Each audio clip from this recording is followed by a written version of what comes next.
sore hari ini kita percaya Bapak yang memberkati kita.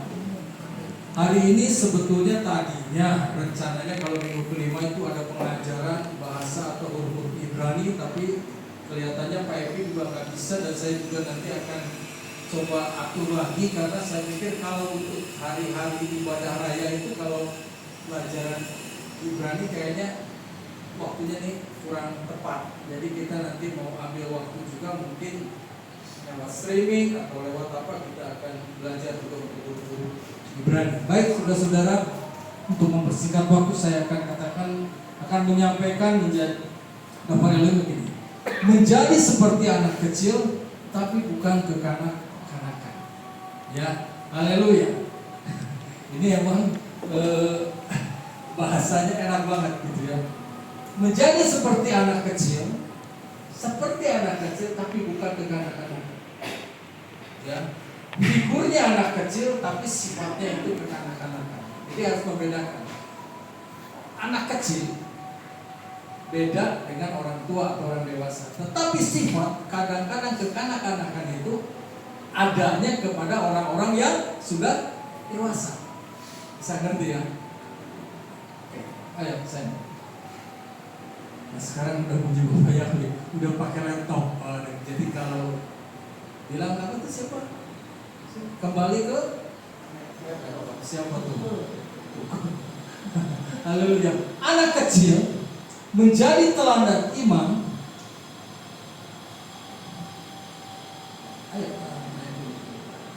Tuhan Yesus menegur murid-murid yang melarang anak-anak datang kepadanya. Saya juga gak ngerti kenapa seorang atau beberapa murid daripada Yesus itu melarang anak-anak untuk datang kepada Yesus. Mungkin sekarang ini ada banyak orang-orang yang kadang-kadang membatasi kita untuk hadir di dalam satu ibadah. Ya, ini lucu, saudara-saudara. Tuhan Yesus itu menegur murid-murid yang melarang anak-anak datang kepadanya. Ya, jadi lucu, anak-anak dilarang. Pasti pikiran daripada murid-murid ini, anak-anak itu tidak menguntungkan. Anak-anak itu malah nantinya bikin repot di tempat ibadah. Ya, nah ini kadang-kadang kita sebelum apa-apa kita udah mempunyai kecurigaan. Kalau ada orang baru khususnya datang dan sebagainya, kita udah berprasangka hal-hal yang tidak baik. Saya katakan kita jalani saja terus. Saya katakan sekali lagi seperti perumpamaan, saya katakan antara lalang dan gandum itu tumbuhnya bersama-sama. Tidak akan bisa kelihatan waktu mereka mulai bertumbuh, tetapi nanti dari buahnya lah kita akan bisa menilai mana itu lalang, mana itu gandum. Ya, haleluya. Anak kecil menjadi teladan iman yang polos, murni, dan penuh ketergantungan kepada Elohim. Nah, sifat-sifat ini juga kita harus punya, saudara-saudara. Dikatakan kita harus mempunyai iman yang polos. Harus diyakinkan bahwa kita pokoknya yang penting pasti Bapak Yahweh akan tolong saya. Sakit penyakit apapun saya percaya. Nah, itu kan iman yang polos. Iman yang tidak lagi menganggap sesuatu mungkin enggak. Iman yang polos itu yang mengatakan kalau saya udah percaya kepada Elohim, pasti Bapak Yahweh akan tolong saya. Itu harus punya keyakinan demikian. Optimisme di dalam setiap hal itu selalu harus ada. Supaya apa? Supaya kita punya motivasi untuk kita mau maju. Tapi waktu kita kepengen maju, lantas kita sudah dimatikan, iman kita imam mungkin ini mah nggak akan berhasil. Haleluya. Hari ini saya agak capek juga. Ya sebetulnya. Ceritanya ada teman saya itu minta sama saya itu bahan-bahan baja ringan, rem sama spandek dan sebagainya. Ceritanya mungkin mau bikin apa saya nggak ngerti ya. Tapi proyeknya itu ada di Mekar Kencana nomor 8. Ini teman tuh bilang, kamu punya nggak bahan ini? Loh saya bilang saya punya. Loh saya kenakan sama seseorang suppliernya. Ternyata emang harganya luar biasa. Saya kata ini murah. Tetapi ternyata sampai detik ini orang yang katanya ini harga dari saya segini, sampai sekarang nggak ada kabarnya. Repot. Sedangkan udah 2 hari tukang itu nggak kerja karena nggak ada bahan. Nah cobalah saudara-saudara, kita mempelajari sesuatu. Kalau kita punya komitmen, kita sudah punya janji, itu janji itu harus ditepati. Amin. Supaya kita dipercaya orang, gitu. Kalau Anda memulaikan sesuatu tanpa bisa Anda dipercaya oleh orang, gagal ya terus selamanya. Coba saya katakan, saya udah kadung janji sama orang ini. Aduh gimana dong Pak Jim, saya nggak enak nih sama proyeknya. Waduh, yang punya proyeknya malah ini orang gede dan sebagainya. Saya bilang gimana? Yang saya kenakan ternyata harganya murah tapi barangnya nggak ada. Coba Anda bayangin. Buat apa murah tapi nggak ada? Lebih baik mungkin sedikit mahal, untungnya dikit tapi barangnya ada. Lantas saya bilang, aduh Bapak Yahweh tolong jangan permalukan. Padahal ini pertama dia minta barang, dan ini buat orang itu tuh pertama dia bisa masuk ke dalam proyek itu. Kalau yang pertamanya gagal, selanjutnya pasti gagal. Saya cuma minta tolong saja. Saya datang ke tempat supplier sini, harganya nggak masuk Pak. Itu namanya baja ringan, ya 0,75. Itu harganya dia jual ke proyek itu 65.000 Pak. Karena teman saya itu menjanjikan harganya dari dia cuma 61. Jadi kira-kira punya untung 3.000 Pak per batang. Sedangkan yang diminta sama dia itu 150 batang. Itu baru bajanya doang, belum remnya, belum spandeknya. Waduh saya bilang, mana dong kok? Waduh, alasannya di Jakarta lagi demo, nggak bisa kirim dan sebagainya. Ya sudah, pokoknya nggak ada lagi. Saya cuma ke sana. Di sana harganya berapa coba? 75.000. Mana bisa kita masukin harga 65 dari seharga 75? Itu kan satu yang mustahil, saudara. Ada yang lebih rendah kadar ketebalannya cuma 60.000, tapi pasti nggak masuk. Saya cuma minta, Bapak Yahweh, ini saya mau beresin tempat ibadah ini Bapak. Kasih dong jalan sama saya. Bapaknya nggak jauh-jauh. Bapak Yahweh kasih tunjuk sama saya. Mendadak saya belok dari Soekarno-Hatta mau ke situ, ke jalan itu. Di situ ada tukang material yang dulu pernah saya ngambil waktu pembangunan pabrik di pabrik panci di belakang ini. Jauh masuk ke sana. Namanya Fitri. Tahu? Kalau Fitri siapa? Ya, Fitri, ya. Beda sama kita. Tata bilang, Pak Jimmy kemana aja? Saya bilang, Bu Fitri punya nggak baja ringan? Ada Pak. Bapak mau yang begini segini-gini? Ada Pak. Berapa harganya? Sebentar saya cek ke supaya dia. 63.000. Memang lebih mahal, tapi barangnya ada, standby ada, sekarang juga dikirim Pak. Saya bilang sama teman saya, ini ada barangnya, cuman modalnya lebih gede. Ya Pak, daripada nama saya jadi jelek, udah nggak apa-apa, saya nggak untung, yang penting barangnya ada. Oh haleluya, puji ya. Jadi 65 buat mandornya 1.000, jadi 64 Pak. Ini 63, jadi masih ada untung 1.000. Terus dia teman saya bilang begini, gua nggak untung, yang 1.000 buat lu karena lu yang keren. Kan lumayan, ya. Akhirnya subscribe, dia barusan WA saya. Barangnya full, semua sudah dikirim, konsumennya puas.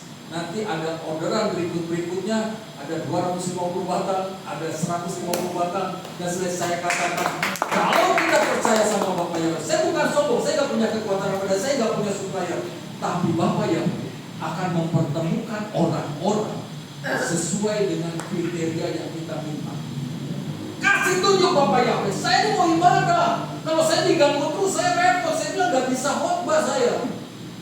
Akhirnya selesai, saya bilang, namanya yang minta Elizabeth.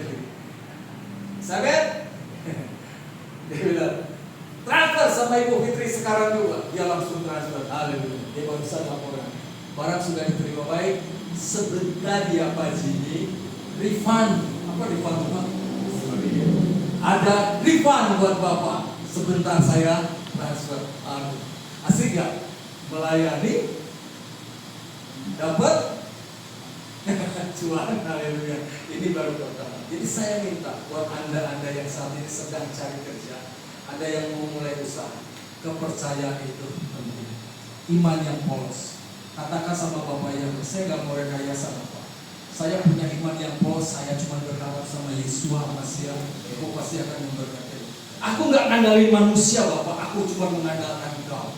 Manusia sering mengecewakanku, aku cuma ingin Engkau hadir di dalam hidupku, dan aku percaya iman yang polos itu akan membawa dampak yang luar biasa buat kita. Yang kedua, penuh ketergantungan kepada Elohim. Kita udah nggak bisa apa-apa lagi. Teman saya bilang dari Australia begini, waduh, Indonesia lagi gawat katanya. Udah cepat-cepat aja, duit itu tukerin aja sama dolar. Duit dari mana? Cepat-cepat katanya bawa paspor, siap-siap, kapanpun. Jadi tinggal angkat koper, langsung ke bandara, beli tiket. Ya emang beli tiket gampang kan? Kalau udah full booking semua baru dapat tiket. Ketergantungan kita cuma kepada Elohim. Apa yang mau Elohim bikin buat kita, kita katakan, aku siap untuk menerima apa yang akan kau bikin dalam hidup kita. Ini selanjutnya gimana Elohim aja. Haleluya. Saya senang hari ini kita luar biasa. Ya, Pak Bayu bisa main bass, saya bisa ngapus main gitar, Yosua. Ini luar biasa. Dan makin kesini makin nikmat deh. Musiknya makin mantap deh, dikatakan. Amin. Kita enggak, saya katakan, kita bukannya enggak bisa mau datangkan orang-orang pemusik di tempat kita, tidak. Karena Gembala Sidonir bilang, apa yang ada dari kita untuk kita. Belajar untuk setia dalam hal yang kecil, nanti Bapak yang akan berikan yang besar. Jadi masih ada syarat-syarat yang harus kita ikuti. Namun kitab suci juga mengingatkan kita untuk tidak bersikap kekanak-kanakan dalam iman. Nah ini beda. Anak kecil tapi sifatnya adalah anak-anak yang polos, yang beriman dan tergantung kepada Elohim. Tetapi yang punya sifat kekanak-kanakan itu siapa biasanya? Halo? Orang dewasa. Bubudakeun maneh mah gitu. Halo? Benar apa betul? Orang dewasa justru yang punya sikap yang kekanak-kanakan. Udah jangan main-main deh. Haleluya. Kita belajar kok, diajarkan sama Bapak Yahweh untuk punya sikap hidup yang tergantung kepada Elohim dan punya iman yang polos, bukan punya sikap kekanak-kanakan. Orang yang punya sikap kekanak-kanakan nyebelin deh, saya katakan. Bener gak? Ih, mana mau pas bubudak deh. Gimana? Sikap anak-anak itu gimana sih? Kasih contoh. Bide, tahu kan kekanak-kanakan? Tahu gak? Lo nggak tahu? Sorry aja nggak tahu. Suka ngambek ya? Iya. Siapa yang suka ngambek di Keilat ini? Ada nggak? Nggak ada. Di sini nggak ada, di sana ada. Maksudnya di sini nggak ada satu, banyak. Ada, tapi nggak di sini semua baik-baik. Katakan dikatakan, ketika aku masih kanak-kanak, ini perhatikan, aku berbicara seperti anak-anak. Namanya anak-anak, berbicaranya seperti anak-anak. Wajar nggak? Wajar. Tetapi kalau sudah dewasa mempunyai sikap, cara berbicara seperti anak-anak, nyebelin nggak? Halo? Misalnya, Pak, gimana? Gimana Bu? Pak, jadi segala sesuatu tergantung dari orang. Dan namanya anak-anak. Anak-anak kan belum bisa cari duit. Dan makan juga tergantung dari siapa? Dari orang tua. Tapi kalau sudah dewasa, Pak, suapin dong. Bukan repot. Gak boleh. Gak mesti sekarang jemaat Bet Singka itu yang selalu disuap-suapin, karena Anda sudah dewasa di dalam kerohanian Anda. Ya, saya minta begitu ya. Ketika aku masih kanak-kanak, aku berbicara seperti kanak-kanak.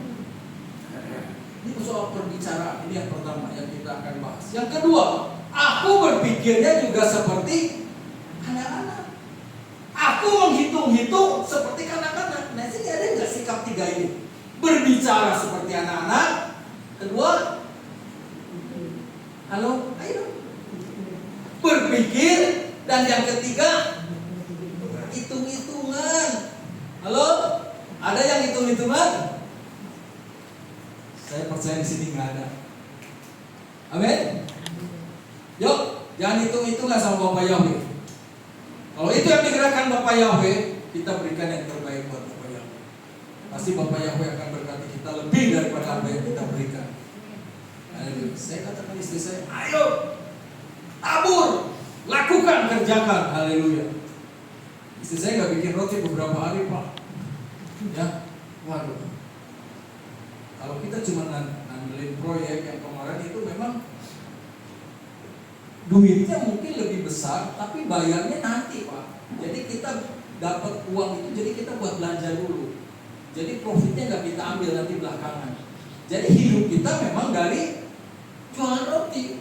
Nah, istri saya nggak bisa bikin roti. Saya bilang kenapa kamu? Sakit. Ternyata tidak bisa dibohongin, berarti kita bukan anak-anak lagi. Kita sudah dewasa. Penyakitnya apa? Asam urat. Jangan ini, kalau bisa sampai nangis. Ya udah, mau ngapain lagi? Akhirnya seada-ada aja. Ya itu Bapak Yahweh nanti terus tuh memelihara. Haleluya. Menghitung-hitung seperti anak-anak. Kita mulai hitung-hitung sama Bapak Yahweh. Saya juga ngerti pengorbanan Anda tuh ngerti. Benar, saya bukan katakan bodoh, saya ngerti. Dan saya juga nggak nuntut harus gini-gini, enggak. Semua karena kasih karunia. Anda pasti berpikir. Saya berpikir dulu ya. Waktu zaman di mana tuh? Di mana tuh? Di teman lama, apartemen di La Grande. Ini keluarga Buyus, sorry ya. Mereka datang sewa angkot malam-malam ya. Ya benar nggak? Semana sih? Ya. Saya tuh berpikir dari sana sewa angkot pulang lagi. Waduh, berapa tuh sewanya? Bayangin saya. Kasihan saya. Aduh Tuhan. Tapi sampai detik ini mereka melakukan itu gak hitung-hitungan. Saya percaya. Dan saya lihat yang lain-lain juga gak hitung-hitungan. Saya bukan mau puji satu-satu, tapi semua di tempat ini saya percaya mereka udah gak hitung-hitungan lagi untuk pekerjaan Bapak Yahweh. Makanya berkatnya juga luar biasa. Waktu kita minta kotak ini ada orang yang kasih, sedangkan kita bukannya gak mau bayar. Saya mau bayar, saya bilang berapa fair? Enggak usah. Bisa juga untuk nyumbang untuk pekerjaan Tuhan. Ini juga sudah luar biasa. Kalau perlu mau bikin berapa lagi, sok kesini ke saya ya. Karena apa? Karena kita sudah belajar untuk tidak hitung-hitungan sama Bapak Yahweh. Kalau dihitung-hitung, aduh, apa yang saya dapat? Paling di sini kita dapatnya paling apa? Nasi, kotak. Sedangkan ongkos yang dikasih berapa? Lebih dari nasi kotak ya Bu. Tapi mereka nggak hitung-hitungan. Ini sikap dewasa. Ayo, jangan. Dulu begitu. Saya berpikir, ada Pak Andi dulu itu. Saya diajak Pak Andi full gospel sama Pak Andi. Ya Pak Andi, saya lagi susah-susah. Pak Andi juga lagi susah. Dia bilang sama saya selalu saya ingat, ayo Pak Jim, kita ke full gospel. Full gospel kan apa?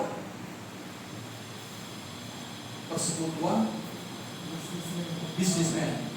Siapa tahu kita ke sana, kita dapat cuan atau dapat berkat atau dapat kerjaan. Ternyata nggak dapat apa. Saya katakan mengadakan Bapak Yahweh. Makanya kaget-kaget kan. Kok bisa sih? Ya bisa karena Bapak Yahweh yang mengucapkan. Kalau bukan Bapak Yahweh, saya juga nggak bisa. Haleluya. Ya. Namun ketika aku menjadi pria dewasa, aku menyediakan hal-hal yang kekanak-kanakan. Ingat, kalau Anda sudah menjadi pria dewasa atau menjadi orang dewasa, hal-hal yang tadi cara bicara, cara berpikir, dan hitung-hitungan semua ditinggalkan karena Anda sudah dewasa. Amin. Harus belajar untuk melakukan ini. Ada perbedaan antara sifat anak-anak yang rohani dengan kekanak-kanakan yang rohani. Beda ya. Perhatikan. Antara sifat anak-anak yang rohani dengan kekanak-kanakan yang rohani. Kalau orang-orang yang punya kekanak-kanakan rohani selalu dicari hal-hal masalah. Waduh, gimana? Pokoknya intinya nggak bisa jadi berkat lah dimanapun Anda berada. Dia punya sikap anak-anak. Kalau orang dewasa udah tahu persis apa yang harus dia katakan, apa yang harus dia kerjakan, dan apa yang harus dilakukan. Terus selanjutnya, haleluya, di dalam kitab Matius ini 19 ayat 35. Pada waktu itu dibawalah kepadanya anak-anak kecil supaya dia menumpangkan tangan atas mereka dan mendoakannya, tetapi para murid menghardik mereka. Dipanggil, didoakan, dia tumpangin tangan, nggak boleh sama muridnya. Aneh ya? Kalau orang tuanya yang larang mungkin bisa, karena mungkin dia belum panggil nama Yahweh. Tapi ini justru yang larang siapa? Muridnya. Makanya saya ingat juga ya waktu itu ya, kayaknya kita punya rencana sebelum nanti kalau kita udah punya sekolah minggu ya yang permanen, udah punya kelas itu, nanti anak-anak pas daftar Elohim maju di depan, saya doakan mereka, terus diajarkan gitu kan. Saya percaya anak-anak yang dipanggil, didoakan dan ditumpangin tangan oleh hamba Tuhan yang layak dan berkenan sesuai dengan Bapak Yahweh, anak itu akan punya dampak yang luar biasa dalam setiap perkara. Jadi anak yang pintar, anak yang punya sesuatu yang bisa membanggakan bagi Yahweh dan bagi orang tuanya, itu selalu pasti diberkati. Makanya saya ingat dulu, selalu anak-anak satu-satu kita pegang kepalanya, kita berkati. Dalam nama Yesus Al-Masih, diberkati engkau, diberkati engkau. Anak itu akan diberkati. Haleluya. Namun Yesus berkata, biarkanlah anak-anak kecil itu datang kepadaku dan janganlah kamu melarang mereka, sebab kerajaan surga adalah bagi mereka yang seperti itu. Jadi kerajaan surga buat siapa? Yang punya sikap seperti anak-anak, tapi bukan kekanak-kanakan. Nah, perhatikan baik-baik. Dan setelah menumpangkan tangan atas mereka, dia terus berjalan dari sana. Itu pangin tangan. Terus selanjutnya ayat 13. Anak-anak dibawa kepada Yesua untuk diberkati, bukan untuk apa-apa. Tetapi murid-murid menghardik atau menolak. Aneh kan? Aneh bin ajaib. Anak mau diberkati, tapi yang menolak adalah murid Yesua sendiri. Berkat itu harus disampaikan kepada anak-anak. Dan anak-anak itu adalah cikal bakal penerus kita yang sudah senior. Saya akan mati, istri saya akan mati. Nanti penerusnya siapa? Ya kalian ini yang muda-muda. Amin. Tongkat estafet, pelayanan pekerjaan Bapak Yahweh itu selalu harus ada dan dibutuhkan junior-junior. Saya lihat foto-foto yang dikirim dari jemaat yang ada di Surabaya. Wah, luar biasa Pak, Surabaya maju sekarang. Banyak jiwa-jiwa. Ternyata kemarin ada 5 pasangan yang pernikahan pembaruan. Ya, Papi Lukas ada di sana dengan Ibu Esther dan James dan Elisa. Ya, makanya tadi pagi yang khotbah siapa? Pak, gua nggak nonton kan? Pak Theo, yang khotbahnya Pak Theo. Ya, haleluya. Puji Bapak ya. Kita teruskan. Murid berpikir anak-anak itu tidak penting, tetapi Yesus melihat nilai mereka. Ada nilai lebih dari pemandangan dari Yesus terhadap anak-anak. Kalau buat murid yang dia pikirkan apa? Aduh, menu-menuhin tempat deh. Nggak ada artinya. Ini anak juga nggak akan bisa kasih apa-apalah buat gereja atau buat kehilat. Pikirannya sesuatu yang berbau bisnis dan ekonomi. Sekarang juga banyak mungkin kehilat atau gereja yang melakukan hal demikian. Ya, wah udahlah saya nggak usah bahas hari-hari ini. Anda lihat aja di YouTube gereja-gereja besar yang saat ini perkawinan akbar yang dikerjakan dilakukan di Surabaya, pendeta besar di situ dikatakan. Ya saya baca aja selera. Tapi udahlah, itu kan karena juga ada berkatnya. Haleluya. Tuhan Yesus menghargai hati yang sederhana. Yesus berkata, biarkanlah anak-anak kecil itu datang kepadaku dan janganlah kamu melarang mereka. Yo, ada dulu teman saya seorang pendeta begini. Itu anak-anak di luar nggak boleh masuk, ya. Itu ada Pak. Itu dulu saya mengikuti pengajaran kabar mempelai. Ya, itu ada teman saya satu gereja di Sumedang itu begitu. Jadi kalau kebaktian jam 4, itu setengah 4 itu jemaat udah pada menyembah di bangku sujud di semak. Memang luar biasa. Tapi dia nggak suka sama anak-anak. Konsekuensinya apa? Tuhan nggak kasih anak buat pasangan suami istri ini. Karena memang nggak suka anak. Gitu.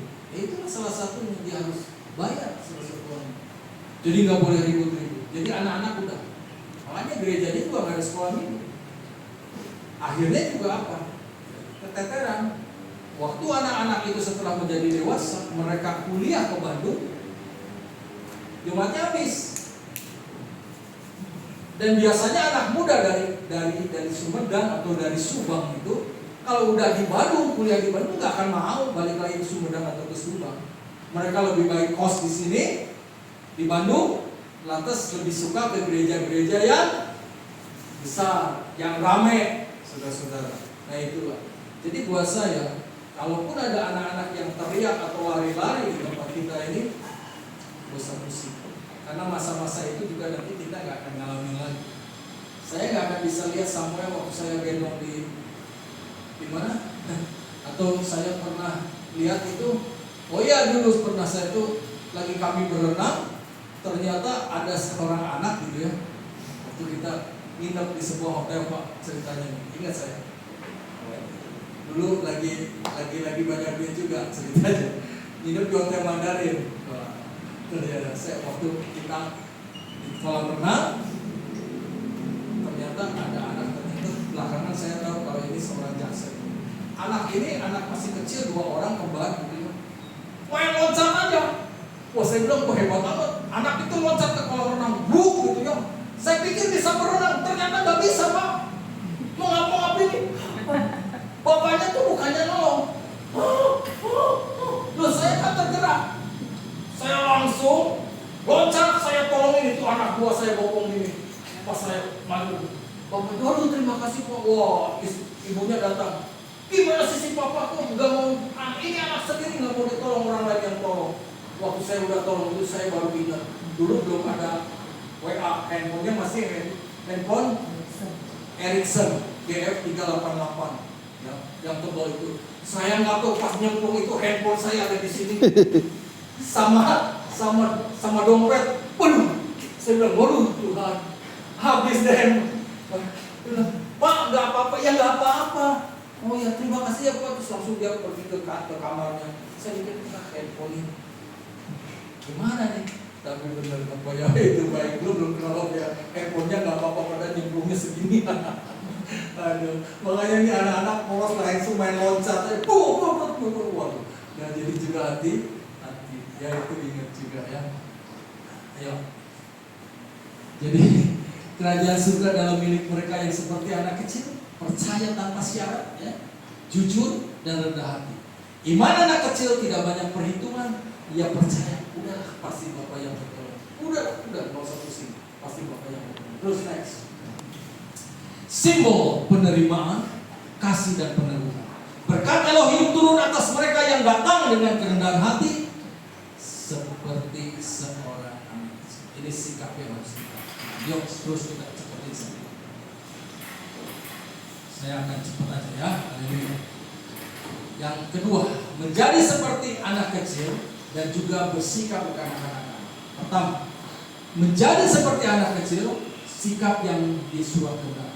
Yang kedua, rendah hati, tidak sombong atau merasa yang paling benar. Ini yang harus kita lakukan, kerjakan. Kita harus punya kerendahan hati. Kalau kita, apalagi sebagai seorang gembala, tidak punya kerendahan hati, repot. Dan maunya rasa sombong, repot. Jadi merasa yang paling benar, ini lagi yang paling repot. Oleh karena itu, siapa saja yang merendahkan dirinya seperti anak kecil ini, dialah yang paling besar dalam kerajaan surga. Ini sudah jelas di dalam ayat ini. Percaya penuh. Yang selanjutnya, tidak mengandalkan pengertian sendiri. Amsal 3:5. Percayalah kepada Yahweh dengan segenap hatimu, dan hendaklah engkau tidak bersandar pada pengertianmu sendiri. Ini yang harus kita lakukan. Ya, kalau kita udah pakai pengertian sendiri, nggak akan bisa nyampe mujizat itu. Kok bisa ya? Kok mungkin? Kok nggak? Waktu kita berjalan dengan kepolosan hati kita, apa yang tidak pernah kita pikirkan justru itu yang berkasih buat kita. Kita katakan terima kasih. Kalau orang Chinese bilang ban-ban manusia diberkati luar biasa sama Bapak Yahweh. Ya. Ketiga, murni hati, tidak penuh kepalsuan. Nah ini, saya minta harap juga gitu. Ada kemudian nanti, jangan pakai palsu-palsu deh. Ya. Kalau udah pakai palsu-palsu itu udah gak permanen. Nanti kepalsuannya kelihatan kalau palsu-palsu ya. Mazmur 24:34. Siapakah yang dapat naik ke atas gunung Yahweh? Dan siapakah yang dapat berdiri di tempat yang kudus? Orang yang bersih tangannya, ini penting, dan murni hatinya, yang tidak menyerahkan jiwanya kepada kesia-siaan dan tidak bersumpah palsu. Ini yang akan masuk di dalam kerajaan Syamalia. Haleluya. Ketergantungan pada Tuhan, sadar tanpa Tuhan Yesus kita tidak dapat melakukan apa-apa. Ya, nggak mungkin, tidak bisa.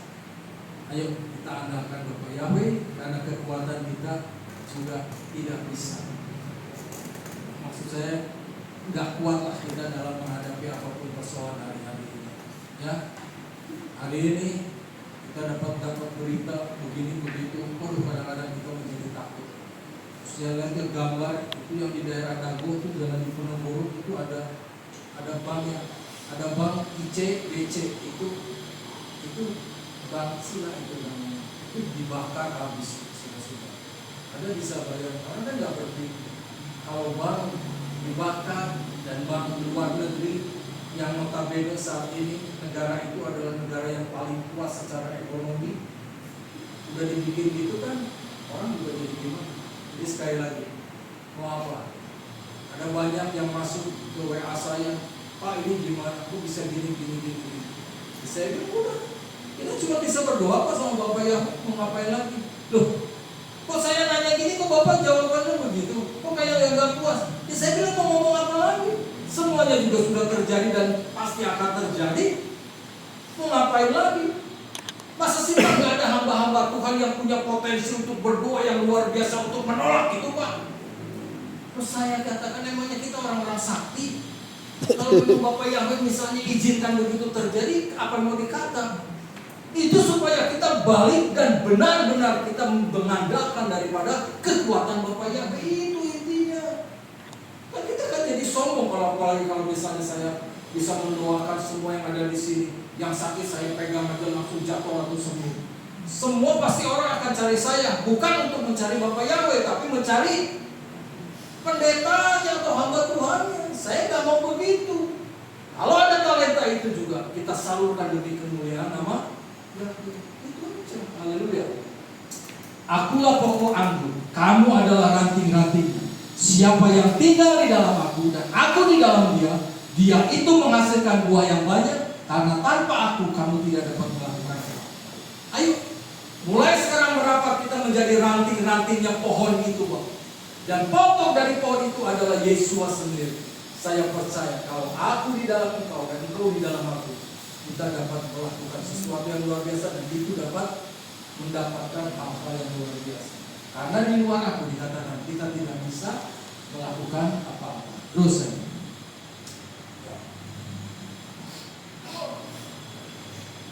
Nah ini juga kekanak-kanakan, ini yang kita bahas tadi kanak-kanak. Kekanak-kanakan artinya tidak dewasa rohani, mudah diombang-ambingkan ajaran. Nah ini, lagi trennya gini, ikut. Lagi trennya ini, ikut. Terus kan ada pengajaran yang saya pernah tahu itu ada, yang ketawa-ketawa. Kalau penuh dengan roh dengan ketawa-ketawa itu kan Toronto Racing. Gitu kan. Ada lagi pengajaran kalau dibaptis itu harus ngambang. Coba sekarang. Haleluya. Aneh-aneh kan? Coba. Lagi ngetren apa tapi benar juga Pak. Jadi kalau ngambang itu berarti dosanya udah diangkat. Jadi nggak berat dosa Pak. Jadi ngambang. Sampai Papi Lukas bilang, oh itu mah bukan gampang, kalau udah bisa berenang tinggal tangannya digini juga gampang. Ini orang tuh udah macam-macam deh gayanya. Saya katakan memang seorang hamba Tuhan supaya cepat terkenal harus punya pengajaran yang kontroversial. Benar gak? Gampang loh saudara-saudara. Apalagi Anda bisa bilang, wow nanti rapture tanggal berapa? Tanggal 12 bulan 12 tahun 2000. Wah, tapi ternyata nggak jadi. Pengikutnya pada stress. Itu begitu juga. Wah datang jam sekian tanggal 9 tanggal jam segini pada naik ke pohon. Tuan itu udah tuh nggak jadi. Apa jadi nggak? Orang Manado bilang seno. Jadi sedikit sudah. Udah dah. Kita percaya kapanpun datang Bapak Yahweh menjemput kita sudah siap. Caranya siap jadi dewasa supaya selalu kita siap. Kalau jadi anak-anak mah ngandelin di pangku anak bapaknya sama orang tua. Tapi kalau orang dewasa kapanpun itu hadir, tetap kita siap. Haleluya. Tidak dewasa orang yang ngejar, sehingga kita tidak lagi menjadi kanak-kanak yang diombang-ambingkan dan terbawa oleh berbagai angin pengajaran dalam tipu daya manusia, dalam kelicikan dengan cara penyesatan. Ini arti-arti hari-hari ini pasti banyak. Yang ketiga, egois. Nah ini sifat kekanak-kanakan, hanya memikirkan diri sendiri. Nah, Vida tadi bilang apa? Kekanak-kanakan itu cepat marah dan tersinggung, kurang pengendalian diri, nggak bisa mengendalikan diri. Saya bilang jadi hamba Tuhan itu harus sabar. Jangan cepat marah, benar? Harus bisa mengendalikan diri, walaupun mungkin disakiti. Haleluya aja dia ngomongnya gitu. Aduh kok Bapak bisa sabar, haleluya. Itu juga berat mungkin ngomong haleluyanya juga ya. Tapi harus dilakukan, dikerjakan. Amin. Haleluya. Terus tidak bertumbuh, tetap aja pada susu rohani, tidak mau makan makanan yang keras. Haleluya. Ini kira-kira masih suka yang susu? Susu buat apa? Buat anak. Tapi nanti juga balik lagi Pak. Kalau udah tua, balik lagi seperti anak-anak tadi. Tapi saya percaya mulai saat ini kita makanan yang keras, yang pedas kalau perlu. Jadi kalau ada firman yang cukup keras, jangan bilang gak tahan, kuping nih. Ini pasti nyindir saya terus. Kalau Anda kesindir, puji Bapak Yahweh, artinya Anda sedang dididik oleh Bapak Yahweh untuk menjadi seorang yang akan diperbaiki sikap hati dan sikap pikirannya. Haleluya. Puji Bapak Yahweh. Terus, sebab sekalipun menurut waktu, nah ini yang sering saya katakan, sebab sekalipun menurut waktu seharusnya menjadi para pengajar. Anda ini sebetulnya menurut waktu harusnya jadi apa? Pengajar. Tapi kamu masih lagi punya kebutuhan untuk orang mengajari beberapa dan kamu prinsip-prinsip dasar firman Elohim. Bagaimana mau maju menjadi dewasa? Selalu maunya diajari terus tidak mau untuk berfollow up untuk menjadi seorang pengajar. Ya, Mam Hermin ini kan jadi pengajar Pak, Bu. Iya dong. Beda juga mulai jadi pengajar kan. Kalau menjadi seorang pengajar kan harus punya dasar untuk mengajar itu. Loh kalau nggak bisa punya pengetahuan cara mengajar, kita nggak bisa mengajar baik. Atau apa fak yang akan diberikan kepada murid kita kalau kita nggak pernah diajar dan belajar, kita nggak bisa ngajar. Demikian juga dapat Elohim. Seharusnya kita tuh bukan lagi begini, kita sudah harus jadi pengajar.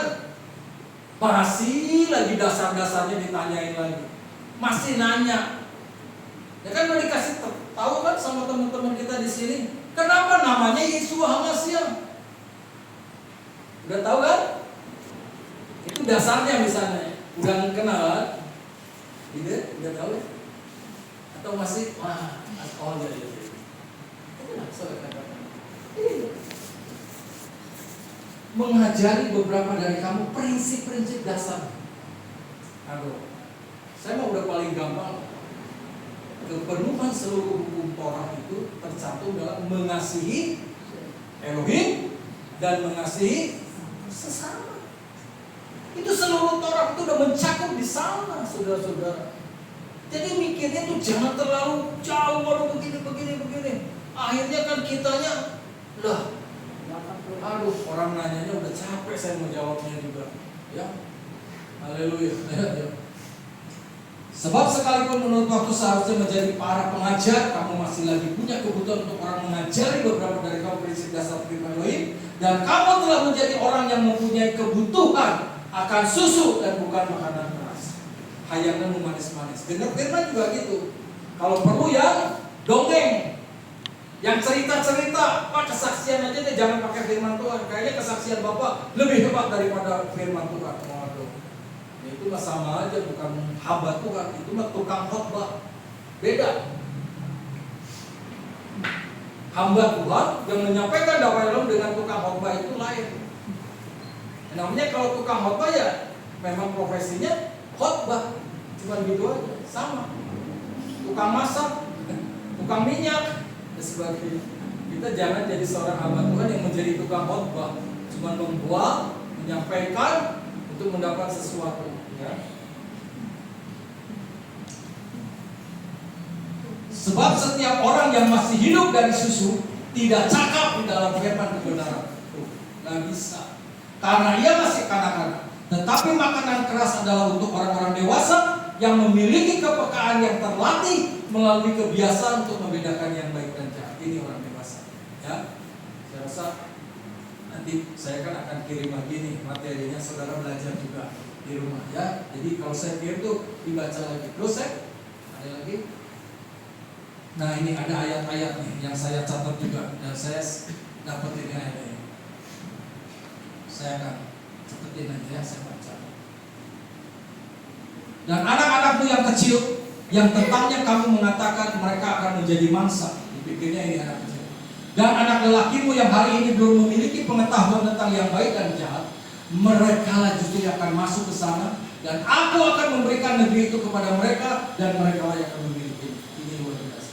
1 Samuel 11. Dan Elkana pulang ke rumahnya, dan anak laki-laki kecil melayani Yahweh di hadapan imam ini. Dipakai luar biasa cuma anak kecil. Terus yang kecil akan menjadi 1000, percaya ya. Dan yang lemah menjadi bangsa yang kuat. Aku Yahweh akan melaksanakannya segera pada waktunya. Anda yang punya merasa dirinya terkecil dan lemah, Anda akan dibesarkan, diberikan kekuatan oleh Bapa Yahweh. Markus 9:37. Siapa saja yang menerima seorang anak kecil ini seperti ini atas nama dia menerima aku. Kalau menerima anak kecil sama dengan menerima Yesus. Dan siapa saja yang menerima aku, ya bukan menerima aku, melainkan dia juga yang mengutus aku. Terus Markus 15. Sesungguhnya aku berkata kepadamu, siapa saja yang atas namaku yang menerima aku, dan siapa saja yang menerima aku, ya bukan menerima aku, melainkan dia yang mengutus aku. Sesungguhnya aku berkata kepadamu, siapa saja yang tidak menerima kerajaan Elohim seperti anak kecil, ya sekali-kali tidak akan masuk ke dalamnya. Sengaja saya banyakin ayat supaya Anda juga baca di rumah. Dan dia berkata kepada mereka, siapa saja yang menyambut anak kecil ini atas namaku, yang menyambut aku. Dan siapa saja yang menyambut aku, yang menyambut dia yang mengutus aku. Sebab siapa yang terkecil di antara kamu sekalian, dia akan menjadi yang terbesar. Ada kerendahan nanti, ada sikap yang baik, supaya kita akan nanti menjadi besar. Kalau yang sudah besar, tidak akan lagi, malah makin membesar. Ya, terus sesungguhnya Ibrani 2:14. Selanjutnya karena anak-anak kecil itu telah memiliki persekutuan daging dan darah. Nah ini ya, anak kecil itu punya persekutuan daging dan darah. Makanya tidak ada istilah bekas anak tuh gak ada. Bekas suami itu ada, bekas istri ada, tapi bekas anak itu tidak ada. Karena itu campuran antara daging dan darah daripada dua orang yang disatukan oleh Bapa Yahweh. Maka dia sendiri dengan cara yang sama telah ambil bagian dalam hal yang sama, sehingga melalui kematian dia dapat memusnahkan dia yang memiliki kuasa atas maut, yaitu iblis dikalahkan. Nah inilah pentingnya juga kalau kita mengikuti Dikatakan perjamuan Tuhan, darah dan daging. Ini akan mengalahkan iblis. Ada kekuatan kuasa daripada perjamuan Tuhan itu. Hai anak-anak kecil, inilah waktu yang terakhir. Dan seperti yang telah kamu dengar bahwa anti Hamasya akan datang. Sekarang bahkan banyak anti Hamasya telah muncul sekarang ini. Dan hari itu kita tahu bahwa itu adalah waktu yang terakhir. Ini peringatan buat kita supaya kita mengingat hal ini. Yuk, terus Sam. Jadi pelajaran hidup bagi kita. Iman yang murni, belajar percaya kepada janji Elohim seperti anak kecil percaya pada orang tua. Yang kedua, kerendahan hati. Jangan merasa lebih penting dari orang lain sebab Elohim mengasihi semua, bahkan yang dianggap kecil oleh dunia. Yang ketiga, ketekunan dalam pertumbuhan. Jadi seperti anak kecil dalam iman, tapi dewasa dalam pengertian dan yang keempat, memberi ruang bagi generasi berikut. Jangan melarang anak-anak datang kepada Yesus Kristus. Saya harapan saya begitu supaya mereka selalu bertumbuh di dalam Yesus Kristus. Masih ada? Nah, ini contoh ilustrasi. Ini yang bikin istri saya. Ada hal-hal yang membuat saya agak kesel juga di sini. Ya, ini sifat anak kecil, ilustrasinya gini. Ini ada yang nggak enakin buat saya. Saya bilang, loh, kok nggak berunding dulu? Gitu. Seorang anak kecil melompat dari kursi tinggi ke pelukan ayahnya. Ini ilustrasinya. Ia tidak menghitung resiko, namanya anak kecil. Tidak khawatir, karena dia tahu ayah. Dia tidak khawatir ayahnya bisa gagal. Ia hanya percaya penuh bahwa ayahnya akan menangkapnya. Demikian Elohim mau kita percaya penuh kepadanya tanpa syarat, sebagaimana anak kecil percaya kepada orang tuanya. Ini ilustrasi yang kedua. Ilustrasi yang kedua, kekanak-kanakan dalam iman. Bayangkan seorang anak berumur 12 tahun yang masih minta disuapi makan. Ini umur 12 tahun itu, ini ya Pak, kalau di Yahudi itu dianggap dewasa. Dewasanya itu umur 12 tahun. Yes, yes. Jadi ngerti. Benar ya Pak ya? Dianggap akil baliknya itu dewasanya itu 12 tahun. Bayangin, anak yang harusnya dianggap dewasa, seorang anak berumur 12 tahun yang masih minta disuapi makan, padahal dia sudah bisa makan sendiri. Ini sikap anak-anak. Itu menandakan ia tidak bertumbuh sebagaimana mestinya. Pertumbuhannya dibangun. Demikian pula orang percaya sudah lama ikut Tuhan Yesus, tapi masih terus menuntut dilayani. Ada nggak yang begini? Cepat tersinggung, tidak mau belajar firman, tetap minum susu rohani saja. Itu adalah iman yang kekanak-kanakan. Terus ilustrasi yang ketiga. Ini yang gak enak nih. Istri saya, terlalu saya bilang. Yang ketiga, hatinya yang murni, anak-anak. Anak kecil yang sering berkata jujur tanpa basa-basi. Contoh, ketika melihat orang gemuk, Tuhan,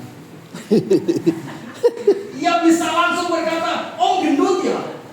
Mesti terkadang terdengar kurang sopan, tapi itu keluar dari hati yang polos dan apa adanya. Aduh, ini kok cari ilustrasi yang lain, jangan gendut, apalagi perutnya kok buncit gitu ya.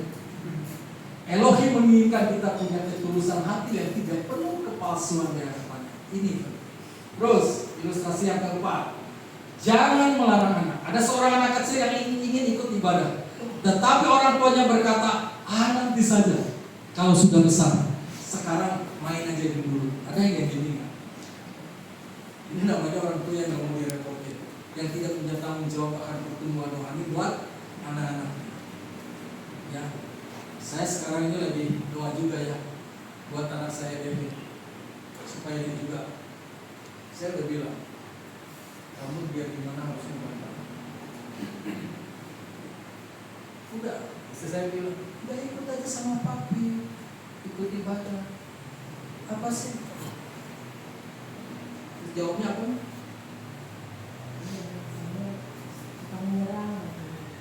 Nah, apa yang dicari dia bilang begitu? Jadi bahkan nama Yahweh itu kan dia nggak mikir lagi. Yang dia kesel itu apa? Orang pengikut Bapak Yahweh itu suka nyerang. Jadi artinya nyerang teh. Udah yang paling benar. Terus mojok-mojokin orang yang belum memanggil nama Yahweh gitu. Nah sampai ada yang bilang, wah kalau Bang manggil itu gak akan selamat dan sebagainya itu. Ya saya bilang nanti minta pengertian daripada Bapak Yahweh.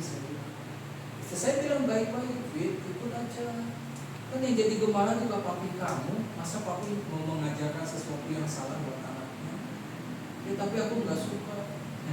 Mungkin pengalaman itu kemarin.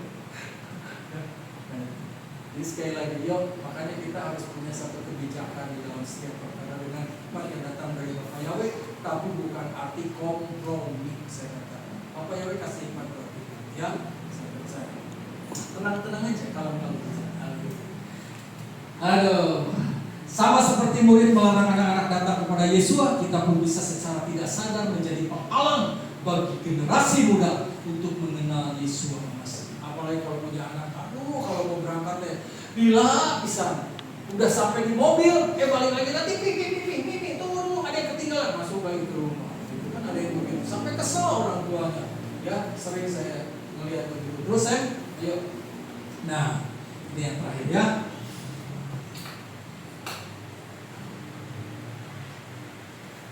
Kesimpulannya, Tuhan Yesus memanggil kita untuk menjadi seperti anak kecil dalam iman dan kerendahan, tetapi meninggalkan sikap kekanak-kanakan dalam kedewasaan.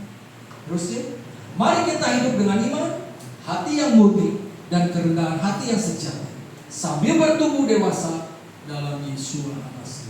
1 Korintus 14 ayat 20. Hai saudara-saudaraku, janganlah menjadi kanak-kanak dalam pemikiran, sebaliknya jadilah bayi dalam kejahatan dan jadilah dewasa dalam pemikiran. Boleh jadi bayi tapi dalam hal kejahatan, tetapi menjadi dewasa di dalam pemikiran. Amin. Bapak Yahweh memberkati, sukses besar buat kita semua.